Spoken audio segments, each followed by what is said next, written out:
Joined by Duyeon Kim. She's part of the Nuclear Policy in Asia program at a foreign policy think tank based here in Washington, D.C. Thank you so much for joining us. Thank you for having me. You know, earlier we heard the U.S. president supporting South Korea's good relationship with China. Can you explain the importance of the ROK's relations with both China and the U.S.? You know, they're working between these two world powers on both bilateral and a trilateral basis. Well, it's very simple. South Korea's relationship with the U.S. is very important for obvious reasons, both on security and economic fronts. South Korea's relationship with China is also very important, also on economic and security fronts. So it's pretty simple and obvious why South Korea would want to maintain friendly relations with its Northeast Asian neighbors and partners while firmly rooted in its alliance with the U.S. We heard our correspondent just a few minutes ago call it a balancing act. Is it a balancing act?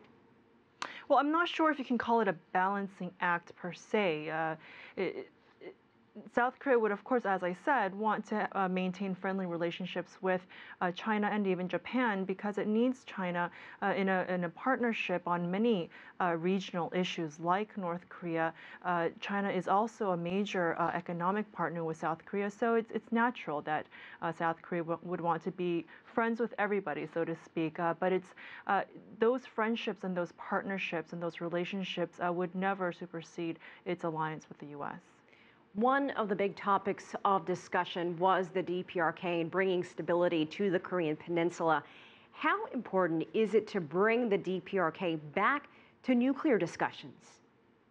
Well, it's very important for a number of reasons. The first and foremost is to try to prevent North Korea from further provocations. But even before that, it's important to have discussions with North Korea on its nuclear developments and its missile capabilities so that we can have eyes and ears on the ground.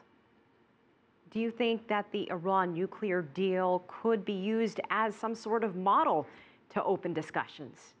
Well, I have always been of the view that the North Korean case has had implications for the Iran deal, not vice versa.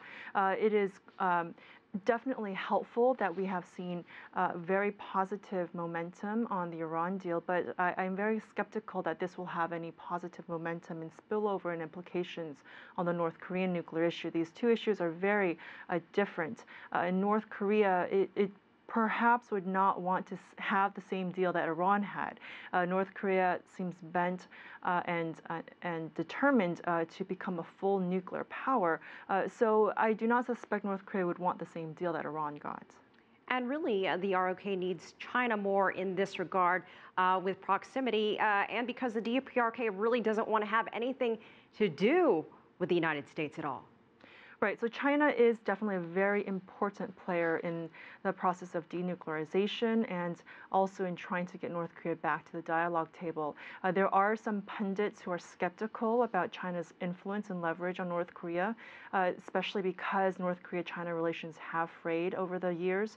But at the same time, China definitely has certain leverage points it can use and exercise towards North Korea, and it is very important to have China on board.